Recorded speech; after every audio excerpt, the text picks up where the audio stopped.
தேவேந்திர சர்மா. இவர் டெல்லியில் உள்ள ஒரு ஆயுர்வேத வைத்தியர். அவருக்கு ஒரு விபரீத ஆசை.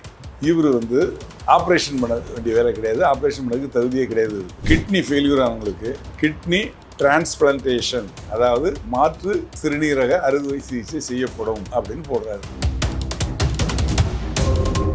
அதாவது ஏழைகள்டிருந்து கிட்னி எடுத்து பணக்காரங்களுக்கு வைக்கிறது. 1998 முதல் 2004 வரை 125 சிகிச்சைகள் அவர் பண்ணியிருக்காரு. ஒரு நாள் டாக்ஸியில் போயிட்டு இருக்கிற டாக்ஸி டிரைவர் அதிகமான காசு கேட்குறான். அப்போ இவருக்கும் அவனுக்கும் வாக்குவாதம். இவர் கையில் வச்சிருந்த கத்தியை வச்சு அவன் கழுத்து அறுத்துறது. அங்கே ஒரு கால்வாயில் ஒரு ஆறு. அந்த ஆற்றுல நிறைய முதலைகள், இந்த துண்டு துண்டான மனித உடல்களை அந்த வீசி எறிகிறாரு. நிறைய டாக்ஸி டிரைவருங்க காணாமல் போகிறாங்க. இது நடக்கிறது எல்லாம் டெல்லி, ஹரியானா, ராஜஸ்தான், இந்த 3 மாநிலங்களில் கிட்டத்தட்ட 50 வழக்குகள் பதிவு செய்யப்படுது. இப்போ போலீஸ் தீவிரமாக இது சம்மந்தமாக தனிப்படைகள் அமைச்சு விசாரிக்கிறாங்க. எந்த இடத்துல காணாமல் போனாங்க எப்படிங்கிறத வச்சு கடைசியாக எங்கே காணப்பட்டாங்க, இந்த சிசிடிவியை வச்சு எடுத்து பார்க்கல கோர்ட்டில் பெயில் போடுறாரு. எனக்கு ட்ரீட்மெண்ட் எடுக்கிறதுக்கு 2 மாதம் டைம் வேணும் அப்படின்னு கேட்குறாரு. சரி, இவரோட உடல்நலம் கருதியும் இந்த சம்பவம் நடந்த 2006 2023 வரைக்கும் ஜெயிலில் அவர் இருந்தது எந்த ஒன்புக்கும் போகல அப்படிங்கிறதுனாலையும் அவருக்கு பெயில் கொடுக்குறாங்க. ஜூன் மாதம் 3ஆம் தேதி போகிறாரு. ஆகஸ்ட் மாதம் 2ஆம் தேதி 3ஆம் தேதி வரலாம். ஜாமீனில் போயிட்டார். போனவர் ஆகஸ்ட் மாதம் 2ஆம் தேதி 3ஆம் தேதி அவர் குறிப்பிட்ட தேதிக்கு வரணும் இல்லையா, அன்னைக்கு ஜெயிலுக்கு வரவில்லை. நல்லவராக இருந்த அவர் கடனை வாங்கி கொடுத்தவங்க பணத்தை கேட்டு நெருக்கடி கொடுத்த ஒரு சூழ்நிலையில அந்த பணத்தை சம்பாதிக்கணும் அப்படிங்கிற ஒரு வெறியோட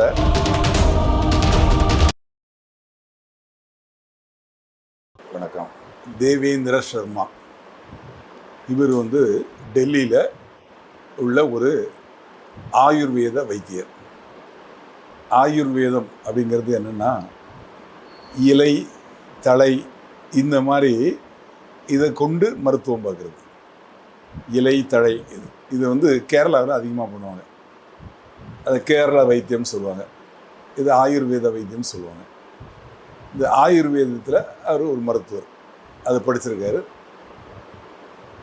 அவர் ஆயுர்வேத மருத்துவம் பண்ணுறாரு. அவர் பண்ணிக்கிட்டு இருக்கிறப்போ அவருக்கு ஒரு விபரீத ஆசை ஏற்படுது. என்ன அப்படின்னா, ஒரு ஏஜென்சி, அதாவது எரிவாயு ஏஜென்சி, கேஸ் சப்ளை பண்ணுறாங்க இல்லையா, அந்த ஏஜென்சி எடுக்கணும் அப்படிங்கிற ஒரு ஆசை.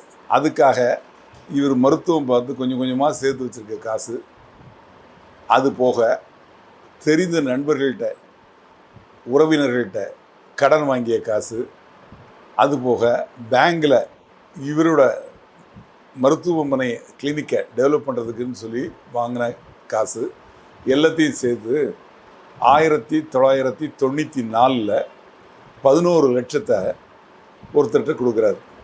அவன் கேஸ் ஏஜென்சி வாங்கி தரேன் அப்படின்னு சொல்லி இவர்கிட்ட அந்த பணத்தை வாங்கி கொடுக்காம ஏமாத்திடுறான். அவனும் தப்பிச்சு போயிடுறான். 11 லட்சம் போச்சு. இந்த 11 லட்சத்துக்கு இவர் கை காசு போனால் பரவாயில்ல, இவர் உறவினர்கள்ட்ட, நண்பர்கள்ட்ட கடன் வாங்கியிருக்காரு, பேங்கில் கடன் வாங்கியிருக்காரு. ஆக எல்லாரும் இவருக்கு நெருக்கடி கொடுக்குறாங்க. பணத்தை இவரால் திருப்பி கொடுக்க இயலலை. அப்போது இவரை ஒரு கேலியாக, மட்ட ரகமாக, தரக்குறைவாக இப்படி பேசுகிறாங்க. பேசுகிறப்போ அவருக்கு மனசு ரொம்ப ஒடிஞ்சு போகுது. ஆகா, நம்ம ஒரு இடத்துல கொடுத்து ஏமாந்து போனோம், ஆனால் இவங்க நம்மளை எப்படி மட்ட ரகமாக பேசுகிறாங்களே, என்ன பண்ணுறது, எப்படியாவது நம்ம பணம் சம்பாதிக்கணும், இந்த பணம் தானே நமக்கு கெட்ட பேரை ஏற்படுத்துச்சு அப்படின்னு அது வரைக்கும் நல்லவராக இருந்த அவர் கடனை வாங்கி கொடுத்தவங்க பணத்தை கேட்டு நெருக்கடி கொடுத்த ஒரு சூழ்நிலையில் அந்த பணத்தை சம்பாதிக்கணும் அப்படிங்கிற ஒரு வெறியோட மாறுறாரு. அந்த பணத்தை சம்பாதிக்கிறதுக்கு எதனாலும் செய்யலாம், ஏதாவது தவறான காரியங்களில் ஈடுபடலாம், பணம் சம்பாதிக்கிறது மட்டும்தான் குறி, பணமே குறி அப்படின்னு சொல்லி மாறுறாரு. என்ன பண்ணுறாரு, ஆயுர்வேத மருத்துவத்தில் இவர் ஆப்ரேஷன் பண்ண வேண்டிய வேலை கிடையாது, ஆப்ரேஷன் பண்ணதுக்கு தகுதியே கிடையாது இருக்குது. ஆனால் இவரோட கிளினிக்கில் ஒரு போர்டு வைக்கிறார். கிட்னி ஃபெயில்யூர் ஆனவங்களுக்கு கிட்னி டிரான்ஸ்பிளான்டேஷன், அதாவது மாற்று சிறுநீரக அறுவை சிகிச்சை செய்யப்படும் அப்படின்னு போடுறாரு. சில மக்கள், பொதுமக்கள் எத்தனை பேர் ஏமாளிகள் இருக்காங்க, இவரை வந்து அப்ரோச் பண்ணுறாங்க. இவர் வந்து ஒரு ஆயுர்வேத மருத்துவர், இவருக்கு அதுக்கு சம்மந்தமே கிடையாது. ஆனால் ஒரு ஹாஸ்பிட்டல் நடத்திக்கிட்டு இருக்காரு ரொம்ப நாளாக, ஆயுர்வேத ஹாஸ்பிட்டல். அதில் இப்படி ஒரு போர்டு வச்சுருக்கிறோன்னா பேஷண்ட்ஸ் வர ஆரம்பிக்கிறாங்க. இது சம்மந்தமாக இவர்கிட்ட பேசுகிறாங்க, கன்சல்ட் பண்ணுறாங்க. கன்சல்ட் பண்ணதுக்கப்புறம் இவர் என்ன பண்ணுறாரு, இது பற்றி தெரிஞ்ச சில மருத்துவர்கள் இருக்காங்க இல்லையா, அந்த மருத்துவர்கள் அவங்கள கனெக்ட் பண்ணி அவங்ககிட்ட கேட்குறாரு. அப்போது இது மாதிரி பண்ணலாமா அப்படின்னு கேட்குறேன். அங்கே வந்து நாங்கள் பண்ணுறோம், நீங்கள் வந்து பேஷண்ட்டை வந்து கொடுங்க, யார் தானம் கொடுக்குறாங்களோ அவங்களையும் கூட்டுவாங்க, இந்த மாதிரி இவங்க யாருக்கு தேவையோ அவங்களையும் கூட்டுவாங்க, எல்லாம் செக்கப் பண்ணி அதுக்கப்புறம் ஹாஸ்பிட்டலில் அட்மிட் பண்ணி அவங்களுக்கு பண்ணுறோம், எனக்கு இவ்வளோ ஃபீஸ் கொடுக்கணும் அப்படின்னு சொல்லி அந்த டாக்டர் கேட்குறாங்க. அந்த டாக்டர் அப்ரோச் பண்ணதுக்கு சில மருத்துவ பணியாளர்கள் இருப்பாங்கள்ல, அவங்களுக்கு கீழே கூடிய நர்ஸு அந்த மாதிரிலாம் இருப்பாங்க, கம்பவுண்டர்கள், அந்த மாதிரி ஆட்களும் கூட இவருக்கு பழக்கமாகி அந்த சில டாக்டர்கள் மூலமாக சில அறுவை சிகிச்சைகள் இது மாதிரி பண்ணுறாரு. அதாவது ஏழைகள்கிட்டருந்து கிட்னியை எடுத்து பணக்காரங்களுக்கு வைக்கிறது. இது வந்து இந்த அறுவை சிகிச்சையை இவர் மூலமாக வேற ஒரு டாக்டர்கிட்ட கொடுத்து அவங்க பண்ணுறாங்க, அவங்க ஹாஸ்பிட்டலில் நடக்குது, இவருக்கு மூலமாக நடக்கிறதுனால இவரும் கூட இருக்கிறாரு. அப்படி கொஞ்ச நாள் ஆக அங்கே என்ன பண்ணுறாங்க ஏது பண்ணுறாங்கன்னு இவர் தெரிஞ்சுக்கிறார். தெரிஞ்சுக்கிட்டு அவங்களுக்கு அசிஸ்டண்ட்டாக இருக்காங்க இல்லையா, துணை மருத்துவர்கள், அப்புறம் மருத்துவ பணியாளர்கள், கம்பவுண்டர்கள், நர்ஸு, இவங்க எல்லாரையும் இவங்களை கூப்பிட்டு இவரே பண்ண ஆரம்பிக்கிறார். அப்போ அதில் வரக்கூடிய லாபம் இவருக்கு மொத்தமாக வருது. அவங்களுக்கு என்ன ஃபீஸ் உண்டோ அதெல்லாம் கொடுத்துட்டு அது போக இவருக்கு வருது. இப்படி 125 பேருக்கு கிட்னியை வந்து மாற்று அறுவை சிகிச்சை பண்ணியிருக்காரு. இந்த விஷயம் எப்படி வெளியே வந்துடும்ல, என்றைக்கும் ஒரு நாள் பல நாள் திருடன் ஒரு நாள் சிறையில் சும்மா சொல்லியிருக்காங்க. இந்த விஷயம் தெரிஞ்சு அவர் கைது செய்யப்படுகிறார். கைது செய்யப்பட்டு சிறையில் அடைக்கப்படுறார். 1998 முதல் 2004 வரை 125 சிகிச்சைகள் அவர் பண்ணியிருக்கார். இந்த மாற்று சிறுநீரக சிகிச்சைக்காக அவர் கைது செய்யப்பட்டு சிறையில் அடைக்கப்படுறார். சிறையில் இருக்கையில் 2004 கோர்ட் மூலமாக பெயில் மூவ் பண்ணுறாரு. அவருக்கு பெயில் கிடச்சிருது. பெயில் கிடச்சதுக்கப்புறம் வெளியே வர்றார். வெளியே வந்து ஒரு நாள் டாக்ஸியில் போயிட்டுருக்காரு. டாக்ஸியில் போயிட்டுருக்கல டாக்ஸி டிரைவர் வந்து அதிகமான காசு கேட்குறான். ஒரு இடத்துலேருந்து ஒரு இடத்துக்கு போகிறதுக்கு 500 ரூபா ஆகும்னா அவன் 1000 ரூபா கேட்குறான். அப்போ இவருக்கும் அவனுக்கும் வாக்குவாதம் ஆகுது, வாய் தகராறு ஆகுது, பிரச்சனை ஆகுது. அவன் இவரை அடிக்க, இவர் அவனை அடிக்க, இவர் கையில் வச்சிருந்த கத்தியை வச்சு அவன் கழுத்தை அறுத்துறாரு. அவன் இறந்து போயிடுறான். அந்த சம்பவம் நடந்த இடத்துல அவனையும் இவரையும் தவிர வேறு யாரும் கிடையாது. ஆக அவர் இறந்துட்டார். டாக்ஸி டிரைவர் இறந்துட்டார். இறந்ததுக்கப்புறம் என்ன பண்ணணும் அப்படின்னு அவருக்கு தெரியல. உத்தரப்பிரதேச மாநிலத்தில் இது நடக்குது. உடனே என்ன பண்ணுறாரு, அந்த கத்தியை வச்சு அவனை துண்டு துண்டாக வெட்டி பொட்டலம் கட்டி பிளாஸ்டிக் பேப்பரில் பொட்டலமாக கட்டி எடுத்துகிட்டு போகிறாரு. எடுத்துகிட்டு போய் வண்டியிலேயே போய் அங்கே ஒரு கால்வாய் இருக்குது. கால்வாயில் ஒரு ஆறு, அந்த ஆற்றுல வந்து நிறைய முதலைகள் இருக்கு. இந்த துண்டு துண்டான மனித உடல்களை அதில் வீசி எறிகிறாரு. அங்கே இருக்க முதலைகள் ஒவ்வொரு பீஸாக எடுத்து எல்லாம் சாப்பிடுது, ஒன்று ஒன்றும் ஒவ்வொரு பீஸாக சாப்பிடுது. உடனே அந்த காரை எடுத்துகிட்டு வந்துடுறாரு. எடுத்துகிட்டு வந்து அந்த காரை நம்பரை மாற்றி அதோட பெயிண்டிங்கை மாற்றி தன்னோட வண்டின்னு சொல்லி பெயிண்டிங் பண்ணுற இடத்துல விட்டு மாற்றி நேம் பிளேட், அதாவது நம்பர் பிளேட் இருக்கு இல்லையா, அது செய்யக்கூடிய இடத்துல போய் புதுசாக வேற ஒரு நம்பர் பிளேட் கொடுத்து வாங்கி அதுக்கு ரெக்கார்டை ரெடி பண்ணி அந்த காரை விற்றுறாரு. அப்படியே அந்த காரை விற்றதில் ஒரு 20,000 to 25,000 ரூபா கிடைக்கும். ஏன்னா டாக்ஸியாக ஓடின வண்டி அதிகமாக ரீசேல் வேல்யூ இருக்காது. ஆக ஒரு கொலையும் நடந்தது, ஒரு 20,000 ரூபாயும் கையில் கிடச்சிது. இதை பார்க்குறாரு, ஆகா இப்படி ஒரு வழி இருக்கா அப்படின்னு சொல்லி. இதில் என்னென்னா, அந்த மனித உடல் எங்கேயாவது புதைக்கப்பட்டாலோ எங்கேயாவது தூக்கி வீசப்பட்டாலோ நிச்சயமாக யாராலையாவது எங்கேயாவது கண்டுபிடிக்கப்பட்டு காவல்துறைக்கு தெரிவிக்கப்படும். அந்த காவல்துறை அதுன்னு பேர் யார் வந்தாங்க என்ன எப்படி போகிறாங்கன்னு விசாரிக்க ஆரம்பிப்பாங்க. ஆனால் இங்கே அந்த உடலே கிடைக்கல, அதை வந்து முதலைகள் சாப்பிட்டுடுச்சு. அதனால் அந்த உடல் அழிக்கப்பட்டு விட்டது, அந்த கொலையின் தடயம் அழிக்கப்பட்டு விட்டது. இதை பார்த்த உடனே இவருக்கு வந்து ஆஹா இப்படி ஒரு வழி இருக்கா அப்படின்னு சொல்லிட்டு இதே மாதிரி டாக்ஸியை புக் பண்ண வேண்டியது. டாக்ஸி வேணும்னு சொல்லி புக் பண்ணி கூட்டிட்டு போக வேண்டியது. ஒரு ஆள் இல்லாத இடத்துல வச்சு டிரைவரை காலி பண்ண வேண்டியது. அவனை பீஸாக பொட்டலங்கட்ட வேண்டியது, ஆற்றுல கொண்டு போட்ட வேண்டியது முதலைக்கு. இப்படி 50 பேரை காலி பண்ணுறாரு. 50 காரையும் வித்துறாரு. ஒவ்வொரு கார்லையும் 20,000 கிடைக்கும். இது நடக்கிறது வந்து 2004 2006 வரைக்கும். நிறைய டாக்ஸி டிரைவருங்க காணாமல் போகிறாங்க. இது நடக்கிறது எல்லாம் டெல்லி, ஹரியானா, ராஜஸ்தான் இந்த 3 மாநிலங்களில் கிட்டத்தட்ட 50 வழக்குகள் பதிவு செய்யப்படுது.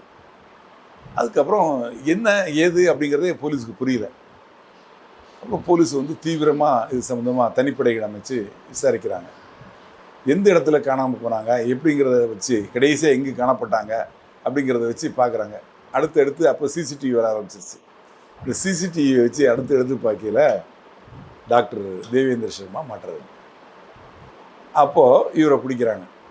பிடிச்சி கேட்டப்போ எத்தனை இது மாதிரி பண்ணிங்கன்னா நான் ஒரு 50 பேரை பண்ணியிருப்பேன் அப்படிங்கிறார். அப்புறம் காணாமல் போன வழக்குகள் எல்லா வழக்குகளையும் எடுத்து எங்கெங்கே நடந்துன்னு இவர் சொன்னாரோ அதுக்கு என்னென்ன சாட்சிகள் இருக்குது.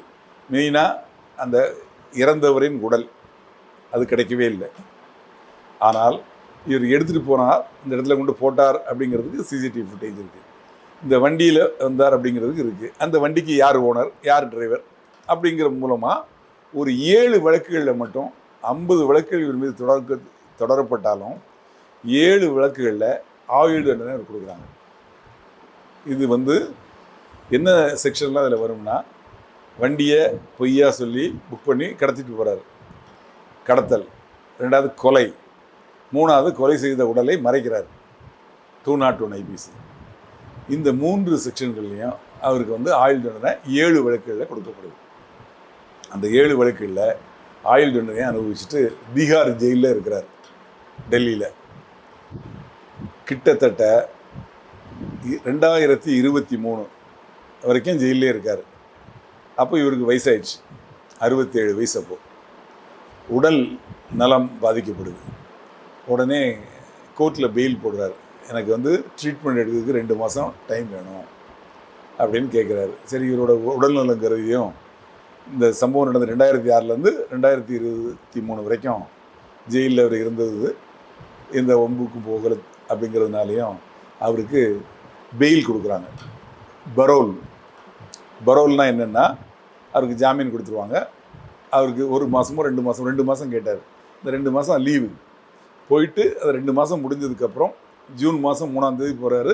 ஆகஸ்ட் மாதம் 2ஆம் தேதி 3ஆம் தேதி வரணும் அப்படின்னு சொல்லி அவரை ஜாமீனில் விடுறாங்க. ஜாமீனில் போயிட்டார். போனவர் ஆகஸ்ட் மாதம் 2ஆம் தேதி 3ஆம் தேதி அவர் குறிப்பிட்ட தேதிக்கு வரணும் இல்லையா, அன்னைக்கு ஜெயிலுக்கு வரவில்லை, தலைமறைவாகி விட்டார். உடனே காவல்துறையில் புகார். இது மாதிரி இதில் போனவர், பரோலில் போனவர் திரும்பி வரலன்னு உடனே இவர் எங்கே இருந்தார், யார் இவருக்கு ஜாமீன் கொடுத்தாங்க, யார் இவருக்கு பெயிலுக்கு மூவ் பண்ணாங்க, யார் அந்த அட்வொகேட்டு, யார் ஜாமீன் கொடுத்தாங்க, யாரெல்லாம் இவர் பார்த்தாரு அப்படிங்கிறதெல்லாம் வந்து விசாரிக்க ஆரம்பிச்சிட்டாங்க. விசாரிக்க ஆரம்பித்தா இந்த 3 மாநிலங்கள்லேயும் தேடுறாங்க, கிடைக்கல.